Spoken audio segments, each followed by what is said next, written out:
গীতার অপব্যবহার অর্থাৎ গীতার পলিটিক্যাল মার্কেটিং এর অপচেষ্টা। তো কারা করছে? যারা করছে তারা সব পরপর বিজেপি নেতা, তো প্রমাণিত। আর একটা লোক আছে ওখানে, কি সব অভিযোগ টভিযোগ ছিল তার বিরুদ্ধে, সে আর এইসব বিজেপি নেতারা তারা এইসব করছেন। এরা আগে ভগবান রাম সভা শ্রদ্ধেয়, কিন্তু রাম মন্দিরের রাজনীতি অযোধ্যাতেই হেরে গেছে, ফৈজাবাদে হেরে গেছে বিজেপি।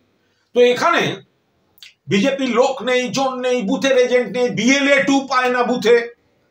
ফলে এখন গীতাকে সামনে রেখে কিছু লোককে বিভ্রান্ত করতে নেমেছে। এরা সব মেকি হিন্দু, জালি হিন্দু। এরা এই ব্যক্তিরা শুধুমাত্র নিজেদের রাজনৈতিক রুটি কাপড়া আর মাকান মানুষকে দিতে পারছে না, বাংলাকে অপমান করছে। এই জায়গা থেকে ধর্মের নামে ভেদাভেদি, ধর্মের নামে একটা পোলারাইজেশন, সেই চেষ্টায় এই গীতাকে অপব্যবহার করছে।